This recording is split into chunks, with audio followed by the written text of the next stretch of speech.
Inside any Cisco ACI fabric, there's this one little checkbox that can totally transform how your network behaves. It's called ARP flooding.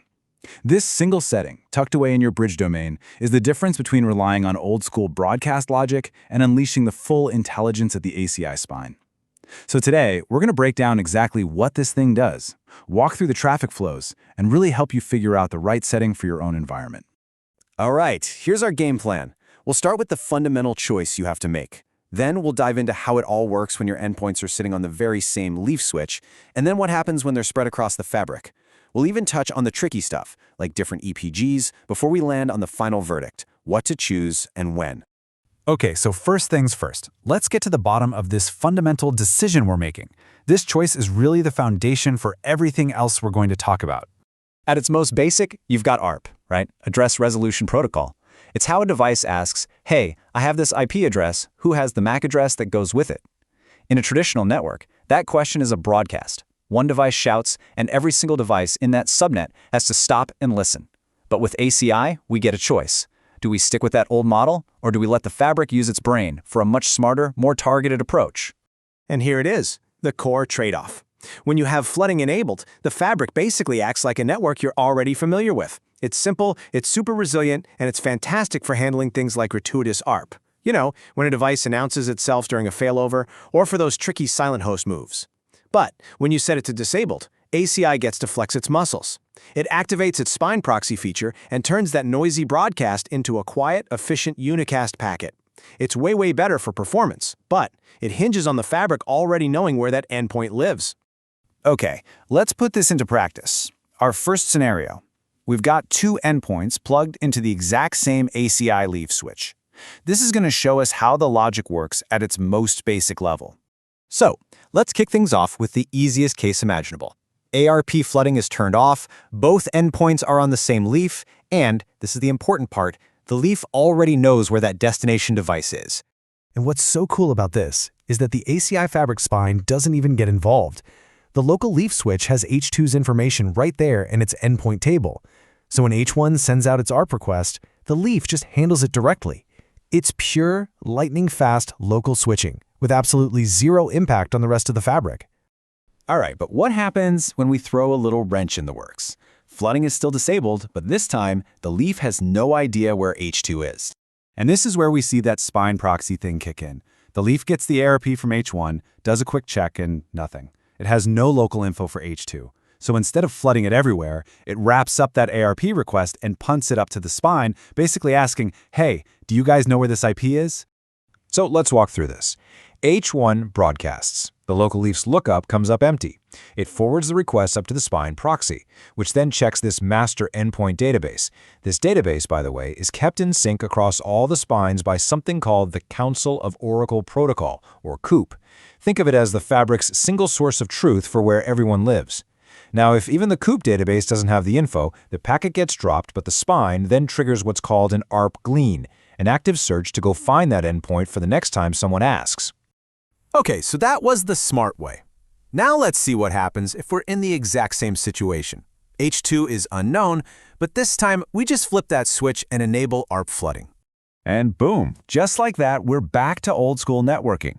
The leaf doesn't have to talk to the spine or do any fancy lookups. It just sees the ARP request, treats it like a classic Layer 2 broadcast, and blasts it out of all the other ports that belong to that same bridge domain. The process here is way simpler. H1 sends its broadcast, the leaf floods it out, and H2, the destination, gets the request and sends a reply back. Now, what's really important here is that the fabric learns where H2 is from that reply. So, in a way, flooding has a built-in discovery mechanism that the optimized path doesn't. All right, so that was local traffic. Let's make things more interesting. What happens when our endpoints are on totally different leaf switches, forcing the traffic to actually cross the ACI fabric spine? This is where the ACI design really starts to shine. So, first up, let's look at that optimized path again, but with ARP flooding disabled. We've got host H1 on leaf 1, and it needs to find H3, which is connected to some other leaf somewhere else in the fabric. And this, right here, is where ACI's real magic happens. The ingress leaf, the one on the left, gets the ARP from H1.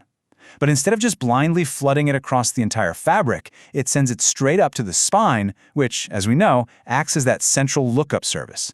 So the most important part of this is the conversion. That broadcast from H1 gets intercepted and transformed into a super efficient, targeted unicast packet. The spine looks in its COOP database, which maps H3's IP to its location, specifically the VTEP address of the leaf it's attached to. Then, the spine forwards that ARP request only to that one specific destination leaf. Think of the bandwidth and processing power that saves across the fabric. It's huge. Okay, now for the other side of the coin. What if we enable flooding for these same two endpoints, sitting on different leaves? This side-by-side really tells the whole story, doesn't it? On the left, with flooding disabled, you've got this precise surgical unicast path guided by the spine proxy. On the right, with flooding enabled, you've got this fabric-wide multicast flood. It's like a shotgun blast that hits every single leaf in that bridge domain, whether it needs the packet or not. So how does this flood actually work across an IP fabric? Well, the ingress leaf wraps that original ARP packet up in a VXLAN header. But the destination isn't a single switch, it's a special multicast address called the GIPO, or Group IP Outer Address. Think of it like a radio frequency that only the leaves participating in that specific bridge domain are tuned into. That's how ACI creates a Layer 2 flood domain on top of its Layer 3 IP network. Okay, let's add one last layer of complexity to this. What happens when our endpoints are technically in the same Layer 2 broadcast domain, but they belong to different endpoint groups, or EPGs, or maybe they're just using different VLANs? Okay, check this out. H1 and H3 are on different leaves, and they're tagged with different VLANs, 2014 and 2025. But they're in the same bridge domain. And, importantly, flooding is turned off. And here's another one of those key ACI insights. Absolutely nothing changes, because ACI is all about abstraction. The fabric could not care less about those underlying VLAN tags. They're just local identifiers on the port. Once that traffic hits the fabric, it's all about the endpoint's IP address and its location in the COOP database. The fabric uses the exact same efficient spine proxy unicast method. All right, our final scenario. Let's see what happens when we enable flooding, but our endpoints are sitting in different EPGs, even though they share the same bridge domain. This is a huge operational gotcha you really need to remember. By default, the flood boundary in ACI is the bridge domain, not the EPG. So when you enable ARP flooding, that broadcast will happily cross EPG boundaries and reach every endpoint in that BD. If you want to stop that for security or performance reasons, you have to explicitly enable another feature called flood in encapsulation. That's what tells ACI to keep the flood contained. So, after walking through all of these scenarios, from simple local switching all the way to fabric-wide flooding, we finally arrive at the big question. Which setting should you actually be using? Let's break down the decision points. Look, it really boils down to this. Disabling flooding? That's your high-performance, super efficient mode. It slashes broadcast traffic and saves CPU on your switches. But the big catch is silent hosts, those devices that move or take over an IP without telling anyone. Enabling flooding, on the other hand, is less efficient, sure, but it gives you that critical resilience for those dynamic environments. Think active standby firewalls, load balancers, or hypervisors doing things like vMotion. You know, the source material puts it perfectly with this quote. It's the essential trade-off, right? A fundamental choice you have to make between pure traffic optimization and the operational resilience you need for your most important dynamic workloads. There really is no single right answer for every network. So the question we leave you with is this. How are you going to configure ARP flooding in your fabric? Your choice directly impacts not just performance, but your network's ability to handle the constant, unpredictable change that really defines any modern data center.